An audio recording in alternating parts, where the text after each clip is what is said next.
지역의 이슈를 속 시원히 풀어보는 헬로 이슈토크입니다. 2020년 새해 첫 이슈토크인데요. 새해에도 변함없이 우리 지역의 이슈를 열심히 들여다보겠습니다. 네, 새해 부평구의 화두 중 하나는 문화도시입니다. 음악을 중심에 둔 부평 음악융합도시 조성 사업인데요.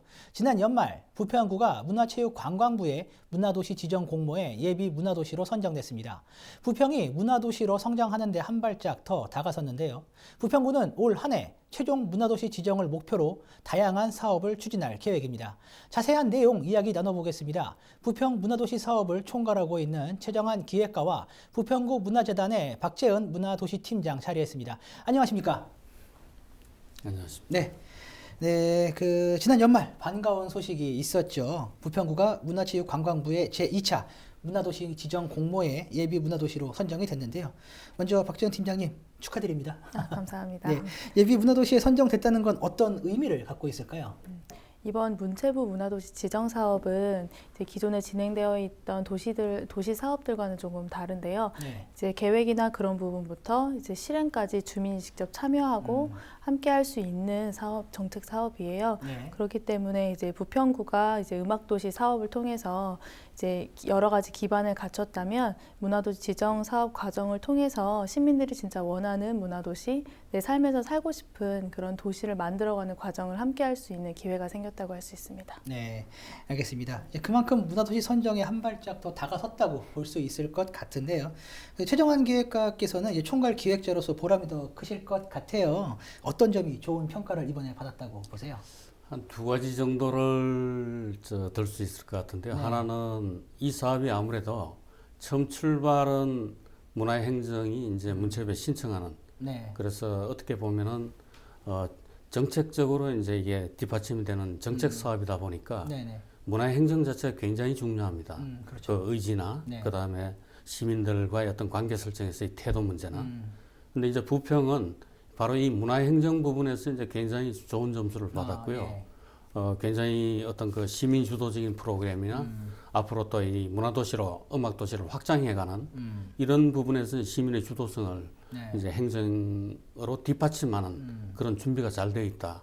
이런 이제 평가를 받았고요. 또 하나는 5년 동안에 그동안에 네. 5개년 계획으로 문화특화 지역 조성 사업의 일환으로 예. 음악도시 사업이 추진이 되어 예, 왔습니다. 그렇죠. 그래서 이 5개년 사업, 물론 이제 올해가 5개년 마지막이지만은 네. 이게 이제 예비 사업을 통해서 음악도시에서 문화도시로 확장해가는 네. 지금 그런 그림을 그리고 있습니다. 그래서 그 네. 그림이 아마도 이제 문체부에서 굉장히 좋은 평가를 네. 내린 걸로 그렇게 이해를 하고 있습니다. 네, 그 행정부의 어떤 사업 계획 그리고 주민들의 어떤 뒷받침된 의지가 큰 어떤 도움이 됐다 이런 말씀으로 그렇습니다. 이해를 예. 하겠습니다.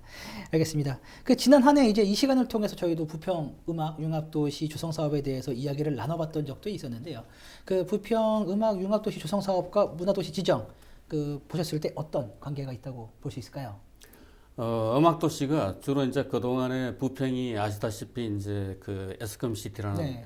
미군 기지 네. 앞을 중심으로 해외 대중음악이 우리나라에 가장 먼저 유입되는 네. 그런 하나의 어떤 일종의 문이었다고 볼 수가 있습니다. 그래서 그런 어떤 이 어떻게 보면 스토리, 네. 역사적인 어떤 사실 자체가 장소성 네. 이런 것들이 지금 많이 희미해졌는데 이걸 어떻게 이제 현재로 다시 끌어내서 이 부평에서 굉장히 많은 음악적 자원과 또 사람들이 지금 활동을 하고 있는데 예, 그렇죠. 실제 부평 안에서라기보다는 서울에서 지금 많이 활동을 하고 있는 네. 그런 상황이거든요. 예, 그래서 예.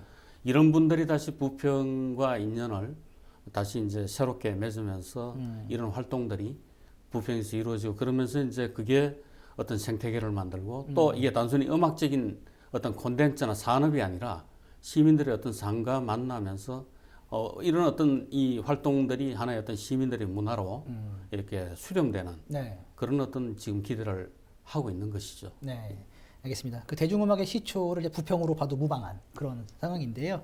이제 음악도시 부평에 대해서 낯설어하던 분들도 계셨던 건 사실인데 그동안 부평구가 이제 부평문화재단에서 다양한 프로그램을 진행을 하면서 차츰 음악도시 부평이라는 이 이미지가 친숙해지고 있는 것도 사실입니다. 박재현 팀장님, 문화도시 조성 계획 크게 세 가지 핵심 가치로 나눠서 진행된다고 알고 있거든요. 네. 어떻습니까? 우선 핵심 가치를 말씀드리기 전에 저희가 이제 문화도시 조성 계획을 수립을 하면서 내세웠던 이제 비전에 대해서 잠깐 말씀을 드리면 네. 이제 삶의 소리와 함께 내 안의 시민성이 자라는 문화도시 부평이라는 비전을 가지고 있습니다. 네. 부평구가 이제 풍물부터 시작해서 민중가요, 그 대중음악의 역사까지 다양한 음악적인 역사를 가지고 있는데요.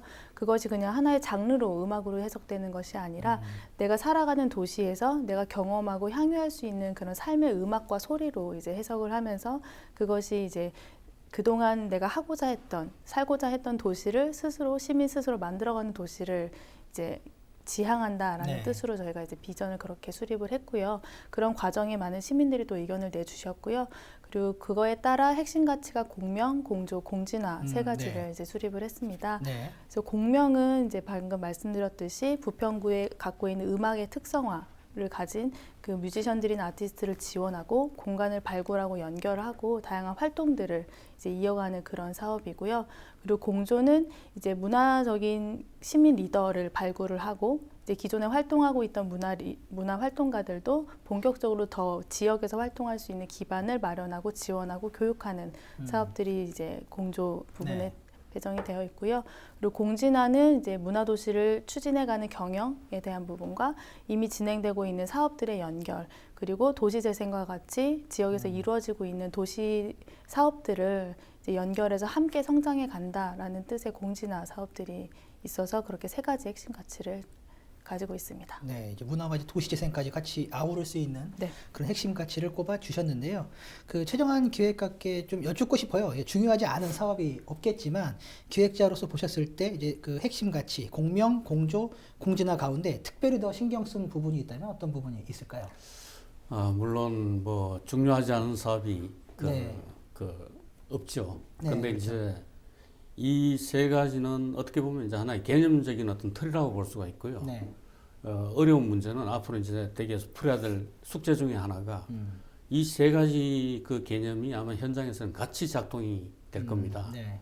그래서 이제 가령 이 그 에스컴 시티 프로젝트라고 저희가 이제 과거에 어떤 그런 그 이 해외의 어떤 대중음악이 유입되던 시기에 유행했던 음악들 이걸 현재적으로 다시 살려내는 작업들 그거를 동네 주민들과 함께 참여 속에서 어떻게 할 건지 그리고 그 없어진 어떤 장소성들을 어떻게 현재적으로 끌어낼 건지 네네. 이런 등등의 어떤 작업들이 물론 작년에도 이루어졌지만 앞으로도 이제 이루어질 테고요. 네. 그래서 이 특성화라는 측면에서의 음악과 어떤 시민 문화 혹은 지역 문화로서의 어떤 그런 문화 정체성 네. 이거를 이제 현장에서 어떻게 살릴 건지가 이제 앞으로 굉장히 중점 사업일 테고 네. 그것을 위해서는 이제 저희가 장소 기반의 어떤 그런 어떤 그 이 여러 가지 프로젝트도 진행을 할 것이고 또 하나는 이제 또 타겟별로 네. 청소년이나 청년들이 앞으로 지역의 문화의 어떤 그 이 리더가 될 것이기 때문에 이들이 참여하는 또 이들의 어떤 그런 라이프 스타일이나 어떤 그 이 활동에 맞는 네. 디지털 사운드 랩이라든지 이런 것들이 이제 본격적으로 올해부터는 시작이 될 걸로 기대를 하고 있습니다. 네. 알겠습니다. 예, 그럼 박지원 팀장님, 그 현재 예비 문화 도시로 이제 선정이 이번에 됐죠. 이제 예비를 떼고 정식 문화 도시로 이제 선정이 되는 것이 최종 목표가 될 텐데 앞으로 남은 관문은 어떻게 될까요?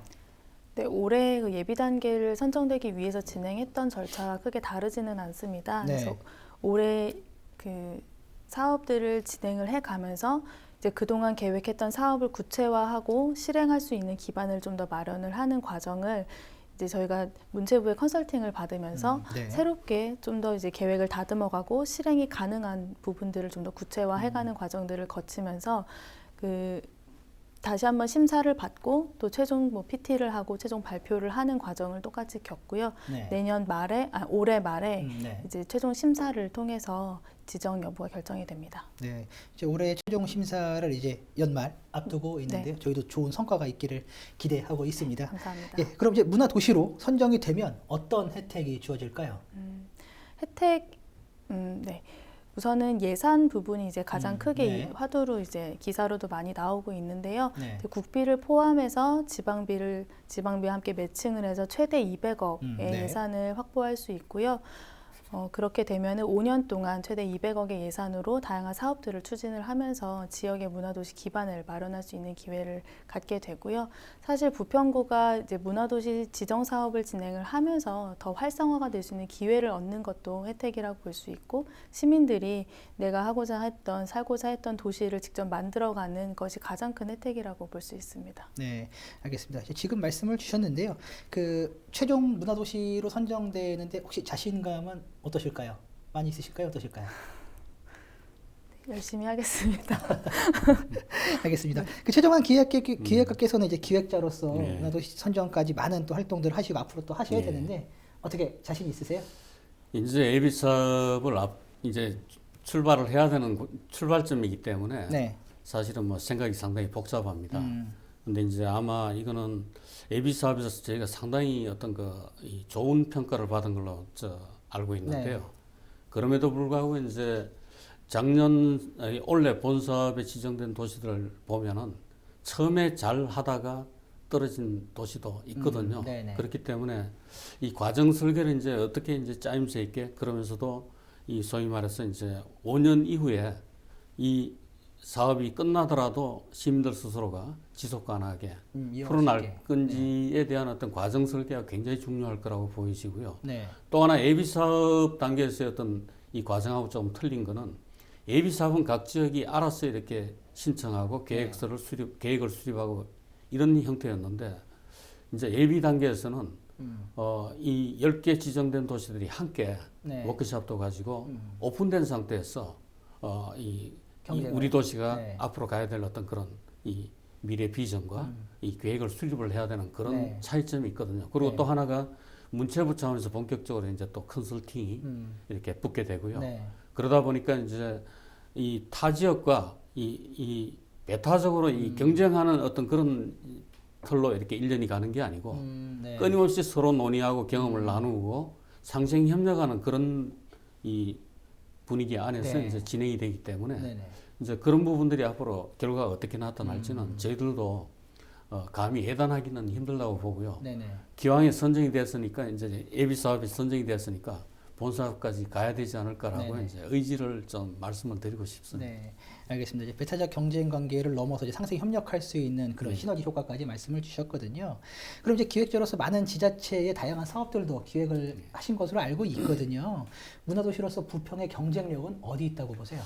부평이 굉장히 어떤 그 독특한 도시이기도 하죠. 네. 왜냐하면 이제 서울하고 굉장히 가깝기 때문에 베더타운적인 성격도 일부 가지고 있고, 네. 또 한 측면으로는 이제 이게 공단 도시로서 아, 맞습니다. 예. 이제 배후 어떤 그런 주거 지역과 같이 물려 있고, 네. 또 과거로 올라가면 이제 이게 굉장히 어떤 이 넓은 들판을 가진 그런 또 농업 사회로서의 어떤 네. 그 강점도 가지고 있고, 네. 그런 게 이제 풍물이나 뭐 여러 가지 어떤 네네. 이런 문화와 연결이 되는 이런 어떤 굉장히 혼종 다양성을 가지고 있는 그런 네. 도시라고 볼 수가 있는 반면에, 예. 그런 반면에 또 뭐 일각에서는 떠내기들의 도시다. 네. 그래서 이제 이 문화 정체성으로서의 어떤 그런 다양성과 한편으로 또 그렇기 때문에 가지는 어떤 개방성, 이런 것들이 이제 부평의 이 미천이지 않을까 네. 이렇게 보고요. 또 하나가 부평이 생각보다 되게 이제 이 서울과 긴밀하게 예, 예. 활동하는 인구들이 많습니다. 그렇죠. 특히 예. 문화나 음악 분야에서. 네. 그래서 오히려 그런 부분들이 서울하고 저희가 경쟁을 하는 구도가 아니고 상생 협력하는 어떤 판을 잘 짜면은 저희가 이제 부평이 상당히 경쟁력을 가질 수 있다. 네. 이제 그런 생각이 들고, 또 하나는 부평이 지금 선발주자지 않습니까? 네네. 음악으로는. 그렇죠. 이제 부천이나 가까이 있는, 네. 아니면 인천 서구나 중구, 이 비슷한 지향을 가진 부분들이 이제 문화도시 어떤 이 협력 구조를 만들어서 활동할 준비도 지금 구상을 하고 있습니다. 네. 예. 알겠습니다. 이제 말씀을 주셨는데요. 다양성을 갖고 있는 부평인데, 최근 부평은 이제 근대 문화유산을 가진 도시로 또 재조명을 받고 있습니다. 조병창, 줄사택 등 이제 일제 강점기 시절의 어떤 아픈 역사, 문화 역사들을 갖고 있는 그런 관광 콘텐츠로 만들자는 이런 목소리까지도 나오고 있는 그런 상황인데요. 그 근대 문화유산과 함께 이제 음악도 말씀하셨던 것처럼 부평의 관광 콘텐츠가 될 수 있을지도 좀 궁금하거든요. 이 부분에 대해서 의견 어떠실까요? 앞으로의 어떤 관광 흐름은 과거처럼 뭐 경성지나 네. 역사적인 장소를 찾아가고 단순히 소비하고 뭐 그런 패턴에서 벗어나서 체험이나 아니면 삶을 공유하는 형태로 지금 도시 투어나 마을 투어가 바뀌고 있습니다. 네. 그런 측면에서 봤을 때 이제 부평은 어떻게 보면 외견상으로 아무것도 안 보일 수도 있지만은 네. 바로 이 부평에서 살고 있는 사람들의 매력, 또 이 매력을 발휘하는 어떤 그런 어떤 여러 가지 어떤 문화적인 어떤 특성들 이런 것들을 갖춘다면은 제가 볼 때는 부평이 충분히 경쟁력을 가질 거라고 보고요. 네.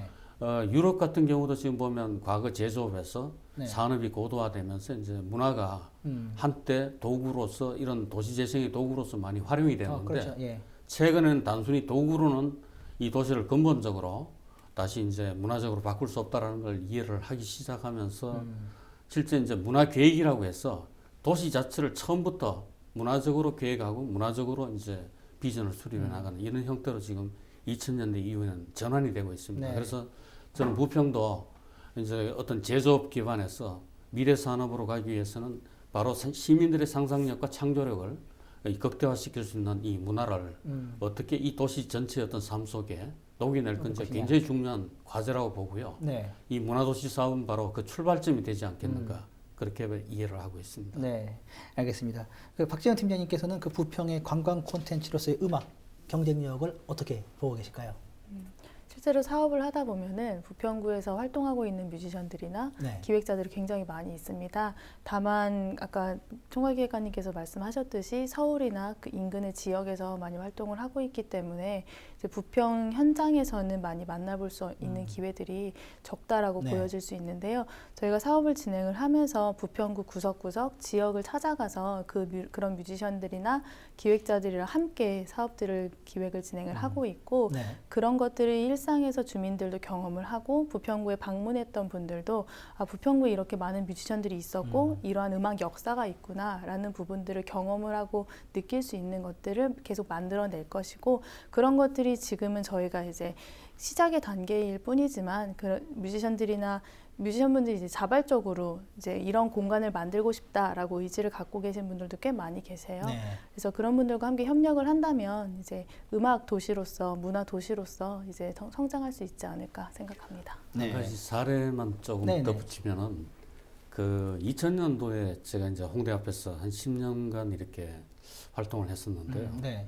그 당시에 홍대 앞에 이제 이 소위 음악과 관련된 클럽 문화가 뒷골목에 있는 지하 창고 식의 어떤 그런 공간에서 시작이 됐거든요. 네. 그러니까 이제 뭐 알려지지도 않았고 아는 사람만 가는 일종의 매니아적인 네, 공간이었는데 그게 이제 어떤 그 이 기반이 돼서 오늘날의 홍대가 이제 네, 이렇게 네, 네. 좀 많이 핫해진 유명해진 그렇군요. 네. 그런 어떤 배경을 안고 있습니다. 그래서 결국에는 사람이 바로 그런 어떤 공간들을 만들어내고 매력들을 만들어내기 때문에 네.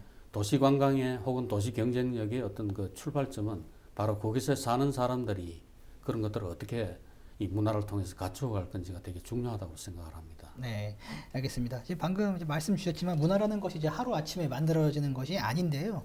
최정환 기획관께서 보셨을 때 부평이 문화도시로서 지속 가능성을 가지려면 어떤 노력이 필요하다고 보세요? 우선은 이제 저희가 몇 가지가 이제 그 같이 일종의 칵테일식으로 네. 섞여야 된다고 보는데요. 미래 세대가 앞으로 이 지역 문화의 어떤 주체가 될 수 있도록 하는 이 과정이 설계가 돼야 될 것이고요. 네. 그다음에 또 하나가 시민들이 스스로 어떤 이 도시에서 문화적으로 어떻게 살 것인지에 대해서 그 판을 주도할 수 있는 그런 어떤 형태의 프로젝트가 저희가 뭐 시티랩이라고 하기도 하는데요. 네네. 그런 형태로 이제 앞으로 꾸준하게 이루어져 나가면은 바로 지역 안의 문화 생태계가 이렇게 만들어지면서 이런 활동이 축적이 되고 그러면 이제 5년 후에 바로 그것이 지금은 처음은 이제 행정이나 위에서부터 내려오는 사업이지만은 거꾸로 아래에서 만들어져 올라가는 상향식 구조로 바뀌지 않을까 그렇게 생각을 합니다. 네, 시민들의 참여가 굉장히 중요하다는 예, 그렇습니다. 말씀을 주셨습니다. 알겠습니다. 예, 그 산업도시 이미지에서 벗어나 음악을 통해 문화도시로 변신을 꿈꾸는 부평, 부평이 문화도시로 지정받을 수 있도록 저희도 열심히 응원하겠습니다. 오늘 이야기는 여기까지 나누도록 하겠습니다. 두 분 오늘 말씀 감사합니다. 감사합니다. 감사합니다. 네, 예, 오늘 이야기는 여기까지입니다. 시청해주신 여러분 고맙습니다.